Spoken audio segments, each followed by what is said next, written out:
It's Messi!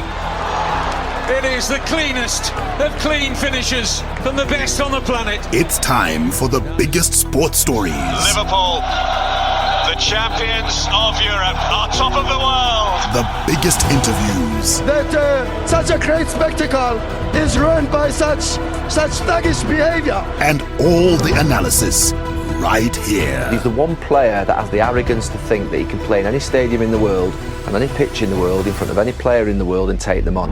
Every weekday, it's my sport, it's your sport. It's ZiFM Sport. Let's join the team for the biggest show in the world of sport on ZiFM Stereo. My station, your station.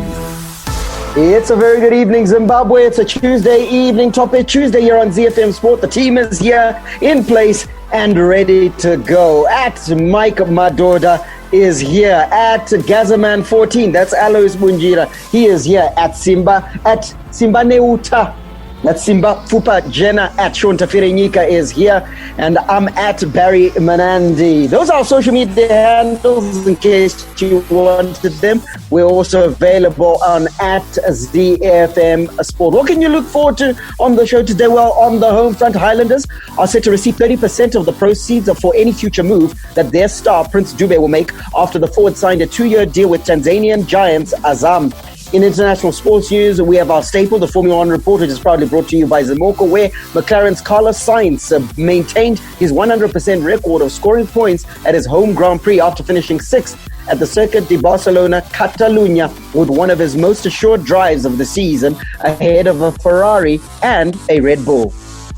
We'll then take you around the world in 60, where we'll start in Romania, where world number 2, Simona Halep, is the latest leading women's player to withdraw from the US Open. In South Africa, the Sharks have confirmed that Springbok World Cup winning wing Makazole Mapimbi has extended his contract through to 2023. And we'll touch down in the United States, where Kawhi Leonard dropped 29 points, had 12 rebounds, 6 assists, and 3 steals to help the Los Angeles Clippers produce a 118 to 110 victory over the Dallas Mavericks in the opening game of their first round playoff series. In the beautiful game, we kick off in the Europa League, where Romelu Lukaku extended his record goal-scoring run as he struck for the 10th successive outing in Inter Milan's 5-0 victory over Shakhtar Donetsk in last night's semi-final. In news from La Liga, Ronald Koeman has agreed in principle to become the next Barcelona manager after the club confirmed the sacking of Quique Setién in the Premier League. David Silva will be honoured with a statue outside the Etihad Stadium in recognition of his 10 years of service at Manchester City. And in the UEFA Champions League action, head coach Thomas Tuchel has confirmed Kylian Mbappe could start PSG's semi-final clash with Red Bull Leipzig tonight. All of that and so much more to look forward to on this edition of ZiFM Sport. Should be a good one to get us off on the footing that we deserve and you deserve. Here's Jeshi. Let's buy Harmonize. The Warriors, the Chevrons, the Cheetahs, the Mighty Warriors, and the Sables. From the pool to the track to the field, we are Team Zimbabwe. The Home Front. Local sports news and analysis. We always start on the home front, and this time we're reporting of a great player movement out of Highlanders into Tanzania. Now, Highlanders are set to receive 30% of the proceeds for any future move that their star, Prince Dube, will make after the forward signed a 2-year deal with Tanzanian side Azam. Dube, who had been on the radar of the Tanzanian team for the last 3 months, passed his medicals yesterday. Boso and Azam agreed on a sell-on clause should the 23-year-old attract interest from suitors before the end of the 2021-22 Tanzanian season. So that was the clause that was said to be a sticking point. We didn't think that it would hold things up, and the deal is done. Congratulations to Prince Dube, and it's a good move for him, Alois, in the sense that he goes and gets more money in a league that's upwardly mobile, and chances are he's going to attract quite a bit of interest from further afield. Yeah, that was a good move, Barry. You know, when you look at the situation in Zimbabwe, we are not playing, we're idle right now, and we don't even know when we're going to start. And for him to actually get such a contract at a time when we are not playing, it's actually quite good. Then if you look at the contract and the money is involved, brilliant as well, because it's a good start for him. It's a launch pad. He can actually invest a little bit of it and still play football. They are playing football in Tanzania, so his graph keeps on growing, because there are a lot of players that are going to be affected by this long break in Zimbabwe, to be honest, because it's not good for a soccer player to stay for too long without playing competitive football. So he was actually quite lucky to actually get that opportunity, and I'm happy for him. And even the deal between Highlanders and Azam is actually brilliant as well. This is what has been lacking in Zimbabwean clubs. We have been losing money. I'm saying we as in Zimbabwe, and they've been losing a lot of money because they were not putting those sell-on clauses.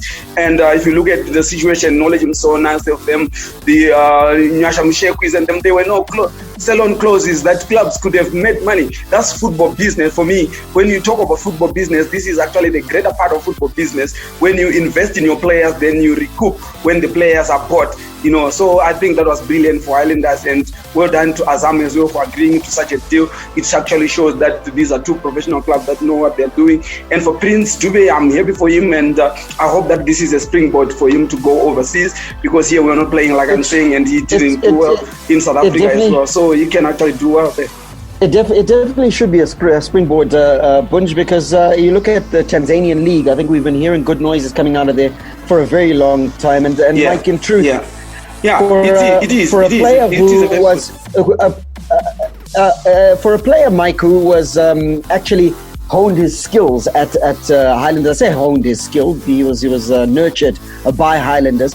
It's such a great thing when he's able to leave the club and the club actually makes something from it. We understand that Highlanders will pocket about $40,000 out of this deal, US dollars, of course, out of this deal. And that's fantastic for Boso, because this is the sort of investment that you make in players as a club and hope to then recoup.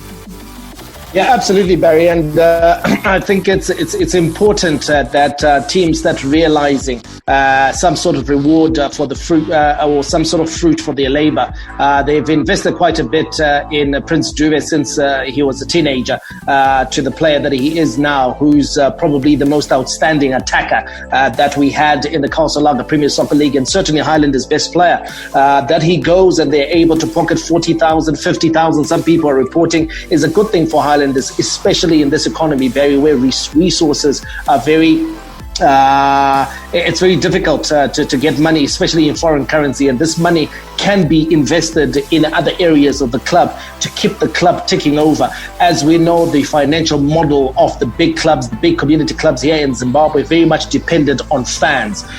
Fans coming in through the turnstiles, fans paying to watch football. There's no football that's being played at the moment, so these teams are unable to generate any sort of revenue. So if they are tapping into player sales like they've done with Prince Dube, it's a good thing for Highlanders. It's a good move for Prince Dube himself, going to Azam. He's got two Zimbabweans that he's going to be with there. Bruce Kangwa, who was a former favourite at Highlanders, he's there, sometimes captain of the side, so he'll help integrate him into the squad. Never Tegere, former FC Platinum midfielder and star player, is also there, so he's in Zimbabwean company. It's a club that's done very well in terms of receiving and helping Zimbabweans settle into the Tanzanian Premier League. Now, he'll hope obviously to catch the eye of bigger clubs, if he can move to your Simba, for example, and then be seen in the CAF Champions League, where hopefully one of the North African teams can come through for him. And then who knows where Prince Dube's career could end up.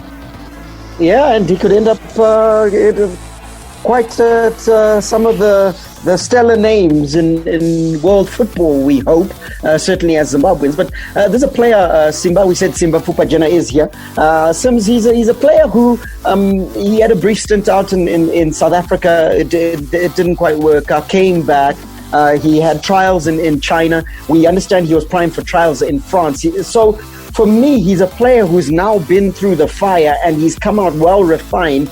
And in truth, with this move to Azam, I can only see his career trajectory going upwards, because when you've been to trials, let's say like he went to China and it hasn't been successful, what it does is it toughens you up for what's coming. And as Mike pointed out, he's going into a club that's already got Zimbabweans in the setup. So it's a soft landing, but at the same time, he's been, as it were, refined in the fire.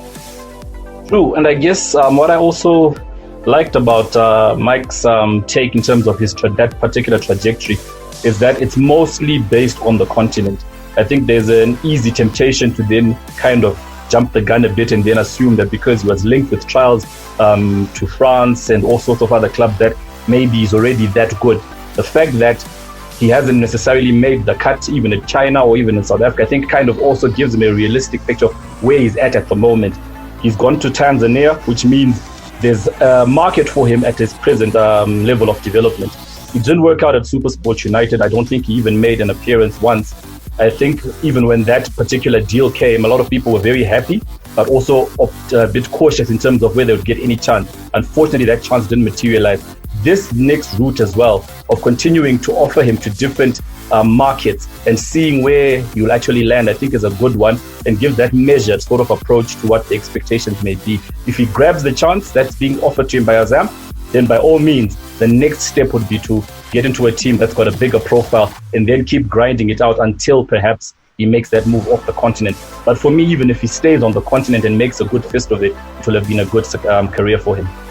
Now, Sims, I'm going to pin my colours to the mast there, and I'm going to say that Prince Dube is good enough to at least play in France, and hopefully he gets the opportunity to go out there. I could be wrong, but he certainly is a phenomenal striker and a great talent. I think Azam has got themselves a very, very good talent in Prince Dube.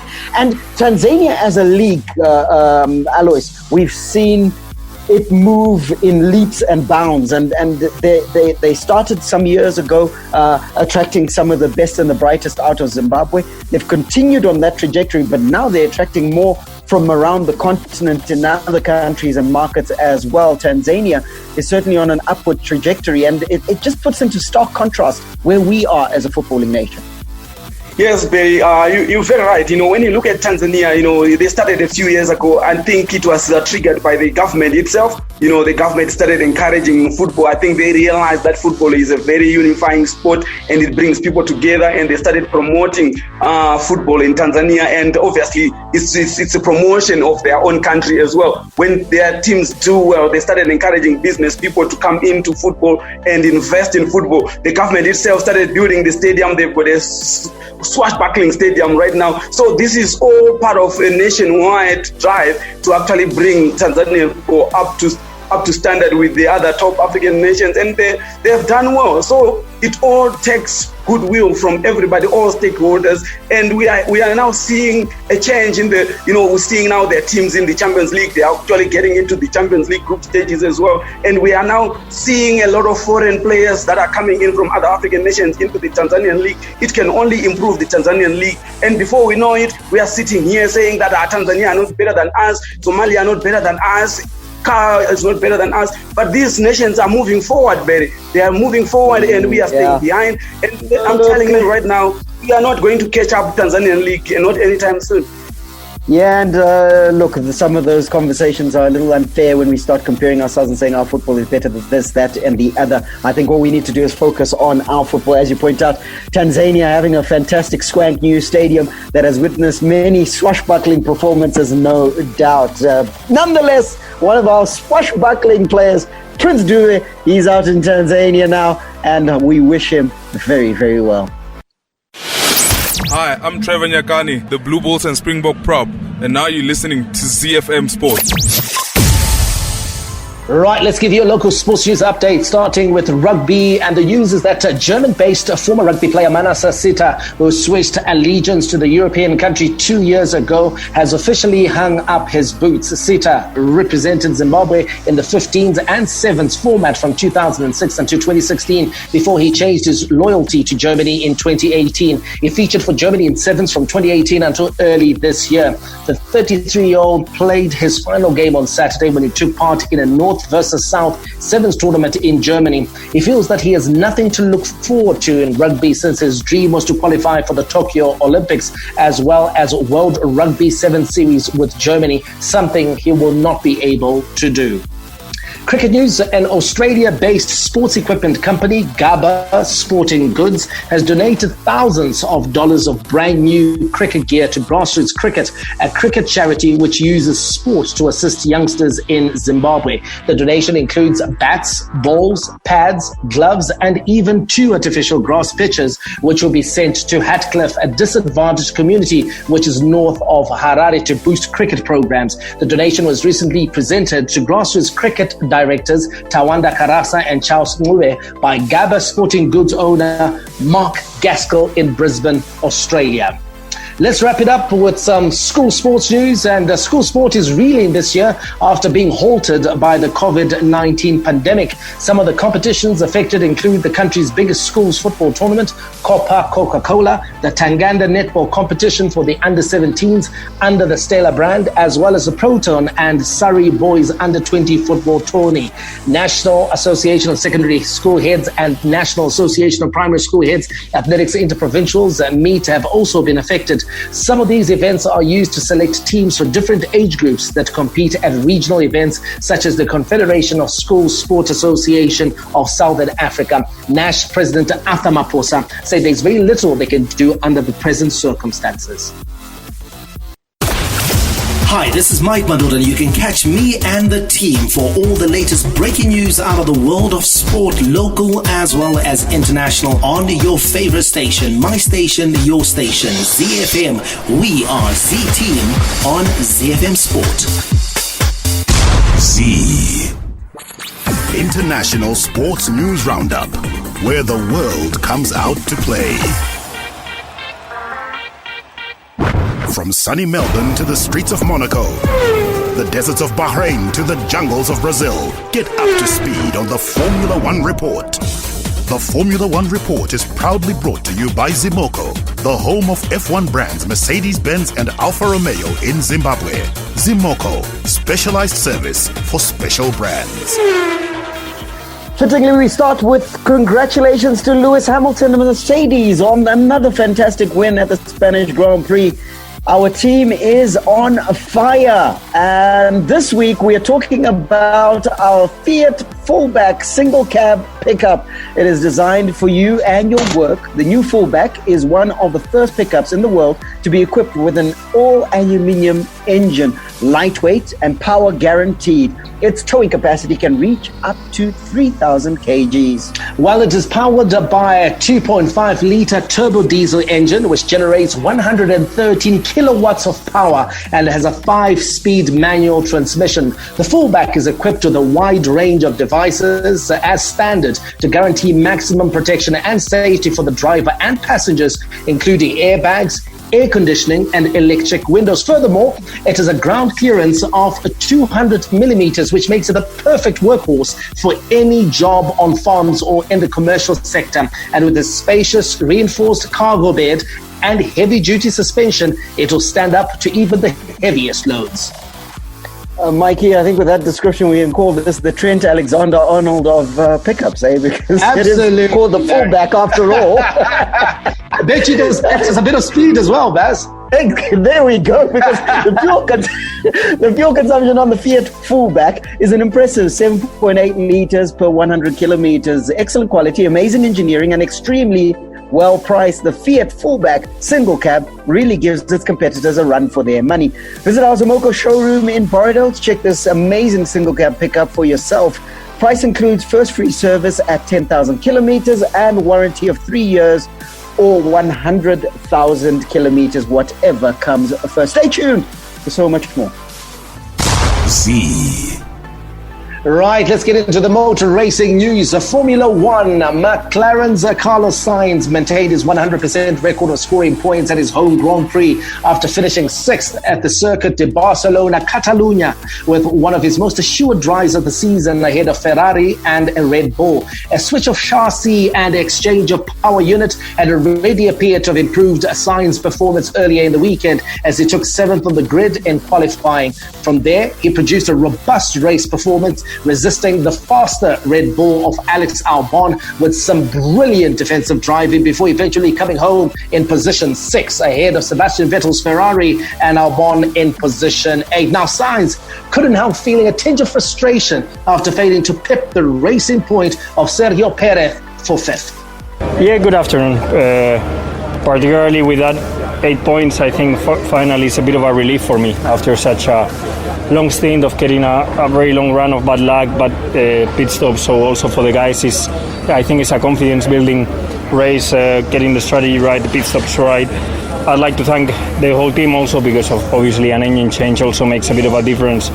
And today we could actually put on a fight with the racing points, which it's a bit surprising because they were very fast out there, and in the end of the race we nearly gave them a headache with the lap times we were doing. So happy about that, and definitely a confidence building weekend. We wanted to go on the attack. We were very clear that the hard tire on our car doesn't work, so we needed to go on a soft or either a medium. We wanted to save the medium for the last stint, and we went soft, and we could attack, which meant we were on a good decent place towards the end of the stint, and then I had a clean last stint. A shame because I just got lapped by Verstappen 8 laps to the end. That made me lose 2-3 seconds, which in the end cost me my position with Checo. No? But still P6 and good points. Just taking a look at this situation, Barry, I mean, listen, we run the risk of constantly repeating ourselves on the show and constantly talking about how Mercedes have got the most reliable car, how Mercedes are doing the business. It's also nice to talk about some of the drivers that are perhaps not in the top draw, but in the next draw, the ones that are showing the most potential and are showing that, listen, if they have the support of a better car, if they have the support of a better team, these are drivers that could really make an impression, and McLaren's Carlos Sainz is one of those. He certainly is. Carlos Sainz is definitely one of them. The other one you spoke about, Alex Albon, he's another great driver. So you've got these young drivers or these drivers who aren't talked about as much, who are coming through. And when you give them the right sort of support with the right car, they can deliver the results. Why do I say that? You talked about the fact that the Red Bull of Alex Albon was trying to overtake, and in various corners he managed to be very defensive, did Carlos Sainz, and the ability to be a defensive driver is a skill in itself. So that skill set already tells you that this is a fantastic driver who in a better car could give better results.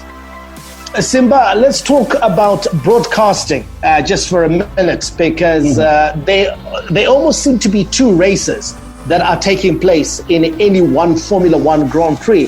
There is the race at the top that has got Lewis Hamilton, that has got Valtteri Bottas, and that has got Max Verstappen, and once in a while your Charles Leclerc will be there. And then there is the rest of the guys, and we've seen in golf, for example, over the years now, they're now beginning to show, let's say, the majors over 2 channels. They've got, of course, the channel where they'll concentrate on a lot of the players that are challenging for the major, for example. But then they'll have the other channel that'll sort of like cover everyone else who's out on the course. Is this something that Formula One should look at in terms of TV viewers to say, you know what, guys, it's quite predictable at the top, but we're going to give you a second feed where you can actually watch what's happening further down the road, because there's a lot of action and a lot of excitement that's happening with guys scrapping it out for 5th, 6th, 7th, 8th, 9th, 10th, guys just trying to get a point on the board in a Grand Prix.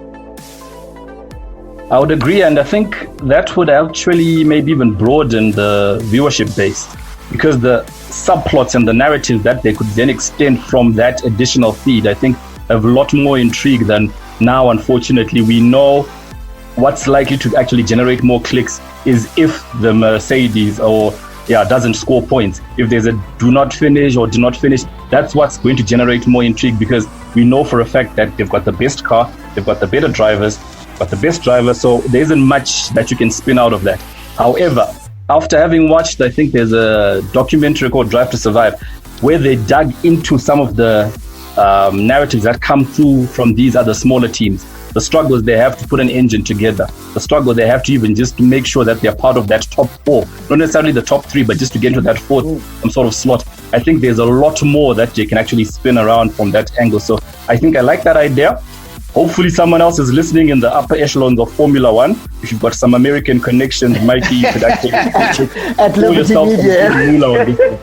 And they'll need to pay me for the idea, fellas. They'll need to pay me a lot of money for that one. Exactly. Let's take a look at how things are standing in the latest drivers' standings. And, of course, after that race out in Spain, Lewis Hamilton, he's leading the way in first position. He drives for Mercedes, just in case you've landed on Earth from planet Mars. He's on 132 points. He's followed by Max Verstappen of Red Bull on 95 points in second place. In third is Valtteri Bottas of Mercedes, 89 points. And then it's something of a distance until you hit Charles Leclerc of Ferrari in fourth on 45. Lance Stroll of Racing Point, impressive season thus far. He's got 40 points and he is in fifth. In terms of your constructors' standings, Mercedes are out in front, 221 points. Red Bull is in second on 135. Racing Point has got 63 points on third position. On fourth is McLaren, 62 points. Where is Ferrari? They're down in fifth on 61 points. And if you're looking for the next race on your calendar, it's next Sunday. It's the Belgian Grand Prix. Z. Now remember, when you buy a vehicle from Zimoco, you're not just buying a car, you're buying a service which no other non-authorized dealer can offer. Not only do all vehicles which are brought through Mercedes come with manufacturer's warranty, we also offer highly trained technicians trained specifically for each brand of vehicle, highly specialized diagnostic equipment which communicates directly with the manufacturers to fix problems on your car, and all spare parts necessary to keep your vehicle on the road. Now, warranty is something that we say a lot on the show when we're talking about Zimoco and we're talking about products out of Zimoco. A lot of people might be wondering what exactly a warranty means. Well, a warranty is the manufacturer's promise to repair or replace a part in the vehicle if it malfunctions free of charge within a certain time frame or mileage. And in most cases, our brands offer 2 to 3 years or 100,000 kilometers warranty on all our brands of new vehicles. Also, bear in mind that warranty is only valid if you service your vehicle through Zimoco, so don't be tempted to go elsewhere. Now, that is specialized service for special brands, only from Zimoco, your preferred vehicle supplier. The Formula One Report is proudly brought to you by Zimoco, the home of F1 brands Mercedes-Benz and Alfa Romeo in Zimbabwe. Zimoco, specialized service for special brands. Hi, this is Benjamin Locke. I'm on the Zimbabwe Davis Cup team, and you're listening to ZiFM Sport. Around the world in 60 seconds. International sports news. Let's go around the world in 60, starting in Romania, where world number 2 Simona Halep is the latest leading women's player to withdraw from the US Open. Romanian Halep is the 6th top 10 player to opt out of the Grand Slam, which will be played behind closed doors in New York from the 31st of August. I always said I would put my health at the heart of my decisions, she said. Canada's defending champion Bianca Andreescu and Australian world number 1 Ashley Barty are among the other big names that have pulled out of the tournament. Over to South Africa, the Sharks have confirmed that Springbok World Cup winning wing Makazole Mapimpi has extended his contract through to 2023. Mapimpi joined the Durban-based side from the Cheetahs in 2018 on a 2-year deal. Now the Sharks have successfully tied him down for a longer stay. This new deal comes a few months after the 30-year-old Mapimpi's excellent display for the Springboks of the 2019 World Cup in Japan. The 30-year-old was also sought after during SA Rugby's 21-day exit window earlier this year, which allowed players to cancel current contracts in favor of overseas offers if they so wished. We'll land in the United States of America, where Kawhi Leonard dropped 29 points, had 12 rebounds, 6 assists, and 3 steals to help LA Clippers produce a 118-110 victory over the Dallas Mavericks in the opening game of their first-round playoff series. Elsewhere, Jamal Murray scored 10 of his 36 points in overtime as the Denver Nuggets overcame 57 points from Donovan Mitchell to beat the Utah Jazz 135-125 in Game 1 of their first-round playoff series. There were also Game 1 wins for Boston Celtics over the Philadelphia 76ers and the defending champions Toronto Raptors over the Brooklyn Nets. Hi, my name is Rudoni Shamba, Mytoria's super striker. You're listening to ZiFM Sports. The big leagues, the big teams, the big players.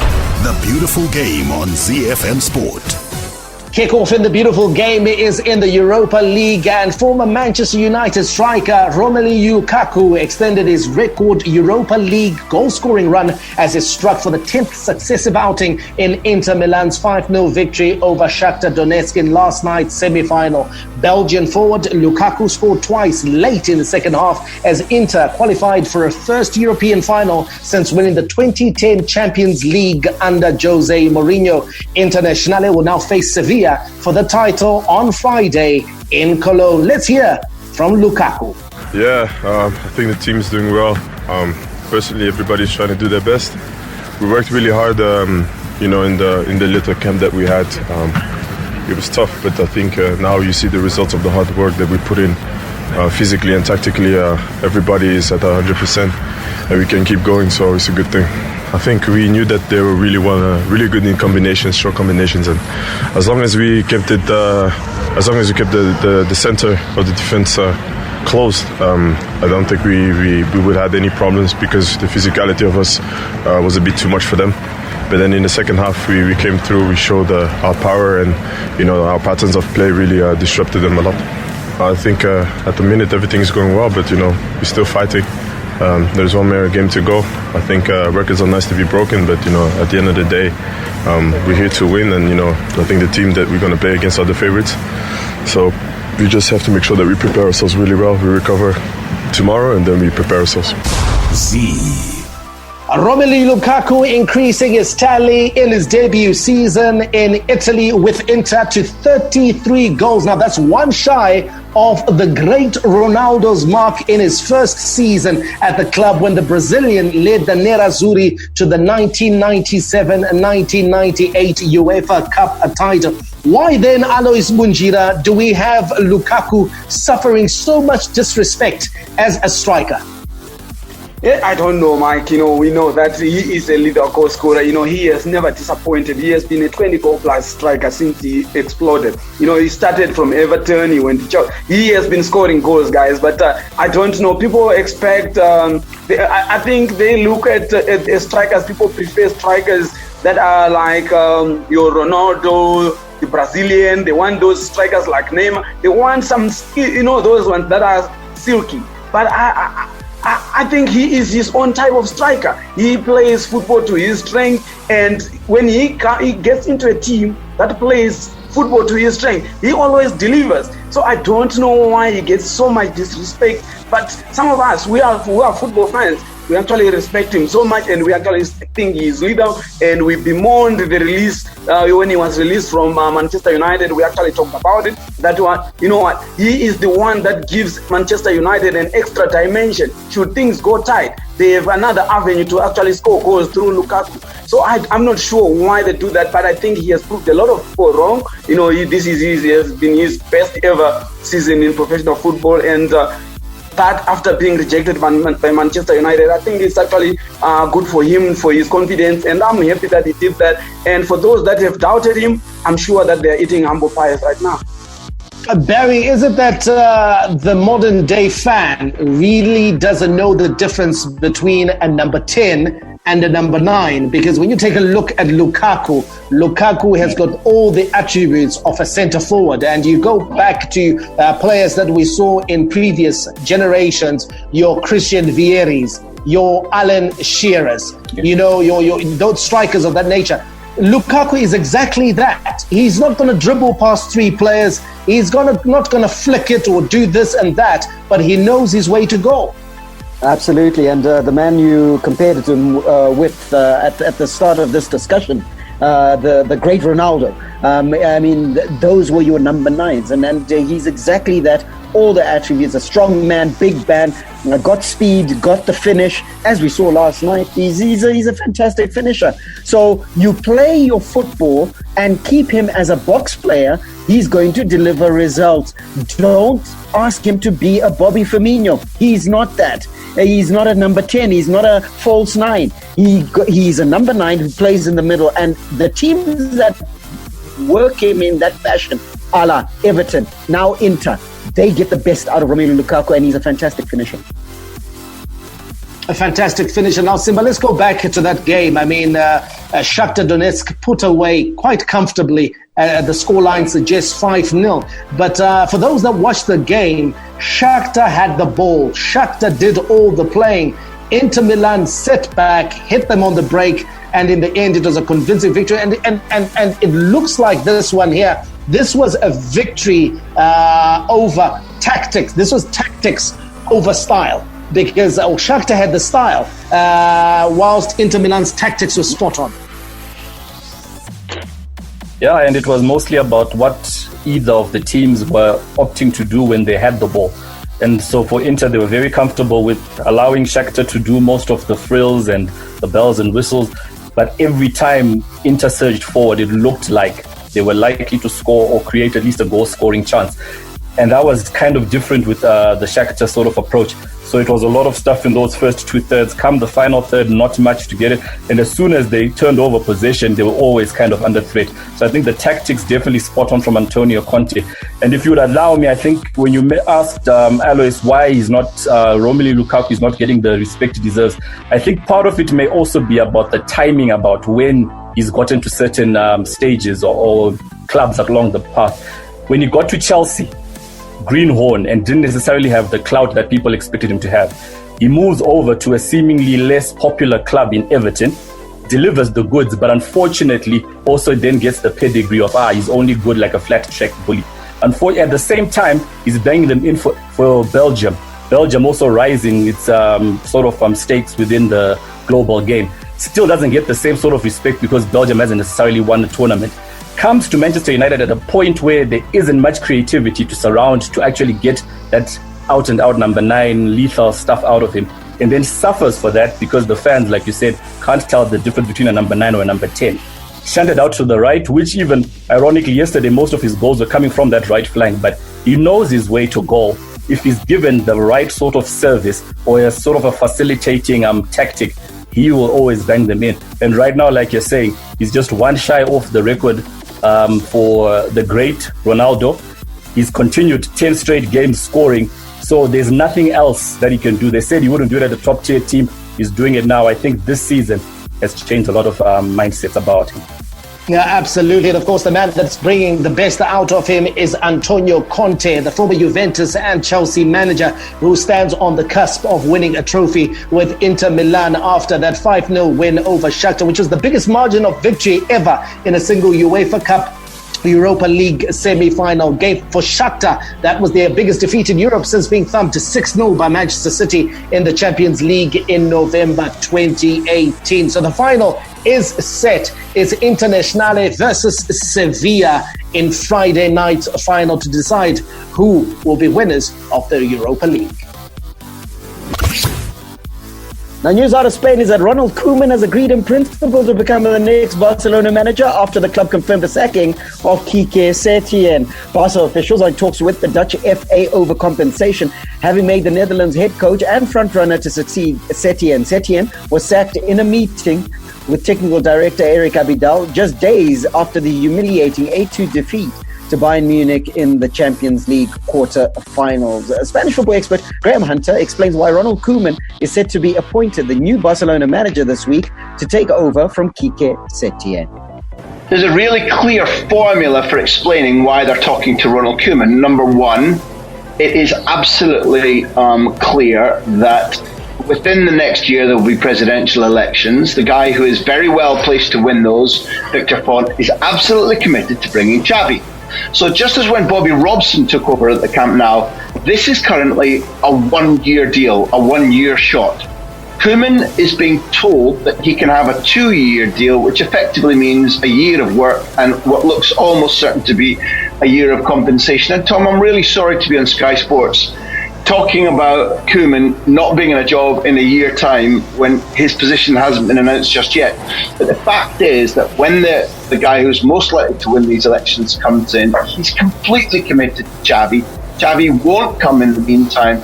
So it needs a person of experience, somebody who knows the camp now inside out, somebody who can speak the language, somebody who can hit the ground running, somebody who's also got very good reputation in terms of coaching younger footballers, because there are footballers in Barca B or who are on the fringes of things, or who can be useful to a coach who's brilliantly using 20, 21-year-olds and make them effective immediately. That's why Koeman ticks all those boxes.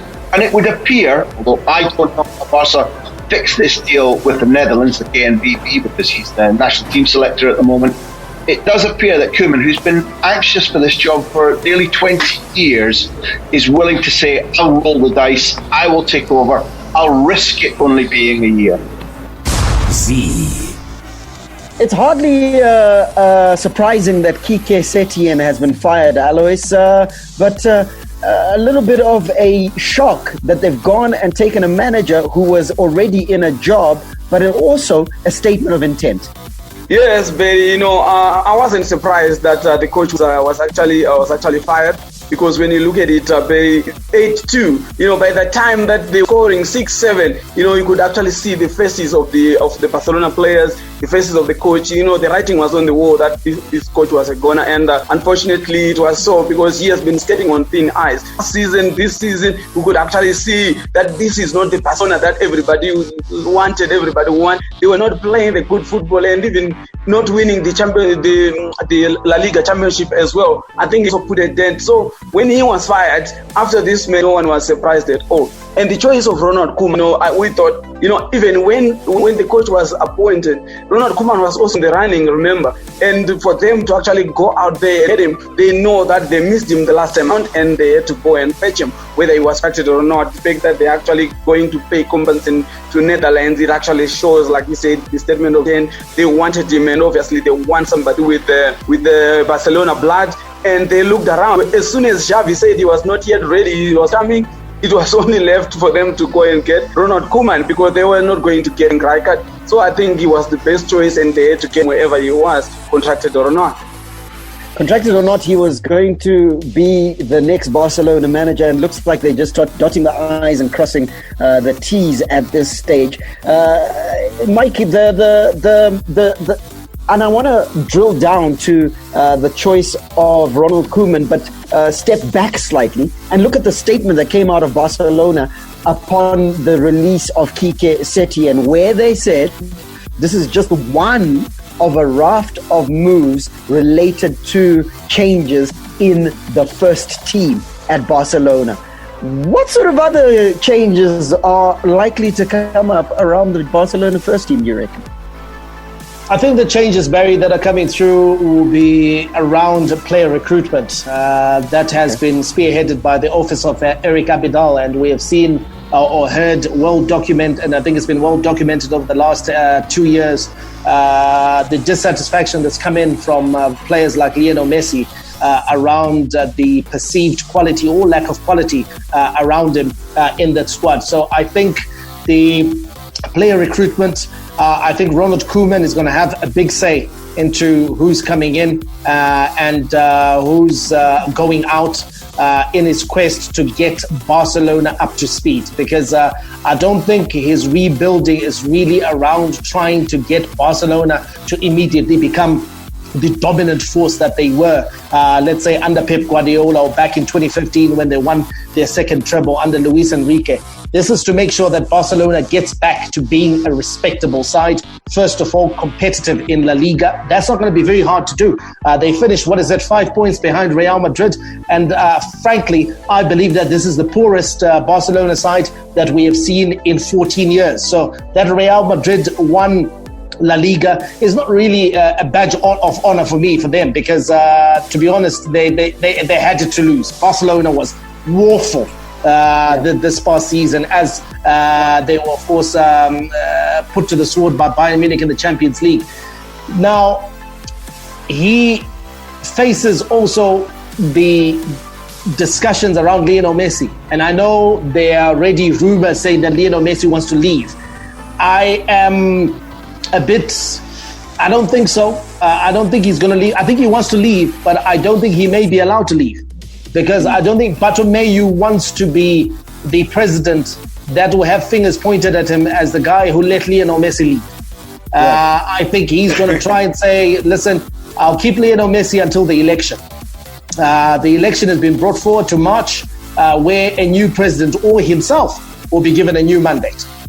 So I think there's a lot that's going to be happening in Barcelona, I think, over the course of the next 9 months in terms of determining the direction that the club takes. But for Messi, on an individual level, like we discussed yesterday, this may be a great opportunity for him to go somewhere where he feels like he's got a chance of winning some easy trophies and giving himself a chance to win the Champions League. Because take a look at Messi in his prime years. You know, usually they say that a footballer is in your prime between the ages of 27 to about 33. So these were supposed to be Lionel Messi's prime years. Prime years, he's won the Champions League once.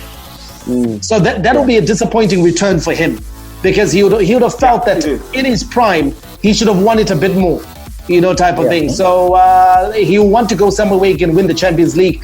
And I think part of the discussions that will be had, Barry, is someone showing Lionel Messi what the plans are for the next 2 months, because that's critical. We are bringing in Koeman. Okay, we've already signed Pjanic. A lot of people are saying, Pjanic I think is going to be a great player for Barcelona, because he's a Barcelona type player. But they're going to have to show him, okay, apart from that, who's leaving, who's coming in. Messi, this is the team that we're going to have when we kick off La Liga. And then he has to make an assessment to say, is this a team that's good enough to challenge? Because there are no guarantees of winning the Champions League. You can never say, we're building a team that will win the Champions League. It's a cup competition. You can lose the cup competition with a really good side. The Invincibles did not even make an impression in the Champions League. For sure. Yet they were arguably the best side in Europe that year.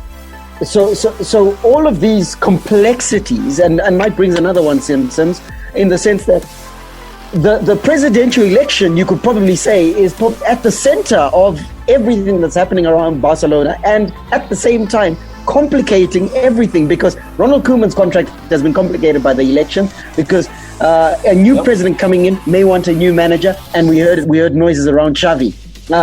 Then secondly, Quique Setien, the writing was on the wall. He had to go, or else Bartomeu was definitely going to lose the election had he reappointed him. Messi has got 1 foot outside the Camp Nou, and retaining him will all but give Bartomeu a chance of winning the election. At the same time, Messi himself has got to move on. So there are all sorts of complexities. How do you manage and navigate this environment? It's a tricky one. It looks like, I think I'm reminded of the opening scene of one of my favorite movies of all time, Ice Age, where the little creature is trying to plug holes in the dam wall and things like that. And every time you plug one, 2 more spring up. And I think that's where it's gotten to now, where it's not just about keeping Messi happy. You keep Messi happy, but at what cost? Because remember, I think there are clauses within his contract that means that he needs to be guaranteed to be the highest earner, and I think every season that money goes up, which means inadvertently there might be less money available to go out and splurge. So that's another complexity as well, as in how much more can we get out of Messi, even if we don't want to be the administration that let him go. But if we're the administration that does let him go, and then present a brilliant blueprint of without Messi, which we know is inevitably going to happen, this is how we're putting our best foot forward. You can't then let Messi go and then only have Ronald Koeman in and not have any array of stars that can quickly convince the people to come on side. That's the easiest way to lose an election. Now, what this has all done, and I think even the trigger of bringing the election forward as a result of this, is that with Messi now holding all the cards for his future, it has kind of accelerated the need for them to get that template into place. They can't afford to wait another 6 or 7 months, which is to their advantage. And I think the coronavirus also kind of helped them a bit, because when Koeman was approached initially, his eye was on making sure that he gets the Netherlands into the European Cup and also perform well, as they are likely to do. But now with all the uncertainty, the most certain thing to do now is to get some sort of chance at his favoured Barcelona club, which had always mentioned as one of his ultimate destinations. It has come under difficult circumstances, but this appointment also gets a few of the fans on side as well. If they're going to start to need to get rid of some people, he knows the lay of the land. He knows what sort of play is required, which is what Kike was assumed to have known, but clearly didn't eventually manage to do. And his present stint with the national team has actually raised his stock from when it had actually fallen when he was kicked out at Everton. So right now, I would say, to answer your question, plug one hole at a time, and hopefully the pressure starts to ease. And the pressure must ease at the new camp. Ronald Koeman, hopefully on his way in to Barcelona. If you recall and know Barcelona history, it all started with a Dutchman. His name was Johan Cruyff. Hopefully this Dutchman rediscovers the magic at Barcelona.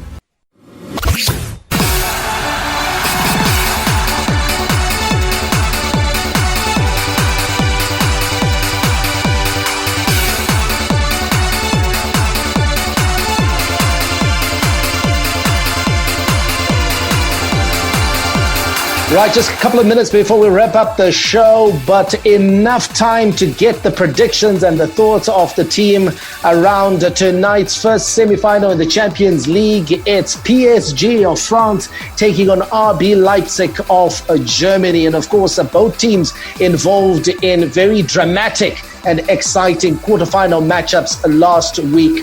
They go head-to-head for the opportunity, Alois, to make their first Champions League final. But you have to say that PSG, with the star quality they have, will probably be favourites.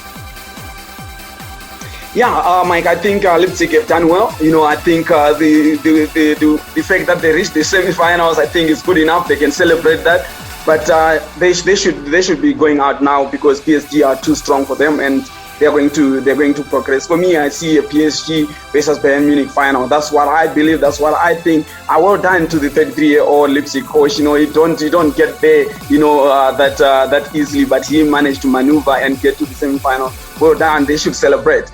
Even if they lose tonight, they should still celebrate. But PSG for me. Okay, PSG for Alois. Barry, RB Leipzig will not be pushovers though. No, RB Leipzig are no pushovers whatsoever. This is going to be a tactical battle, and I think that both teams are going to have to be at it to get through. I foresee this one going to extra time, actually. Okay, extra time for Baz, which leaves Simba to play the role of prophet. Simba, what is your prediction? Prediction, I would agree with the extra time thing, because I think it is going to be a bit closer, even with Kylian Mbappe expected to return. So I would say PSG to edge it, but yeah, respectable exit for the German team. Give me a score. 3-2. 3-2. All right, Baz? After exit. Okay, I'm going after extra time. It's going to end 2-1 in favor of Leipzig. Okay, and then Alois.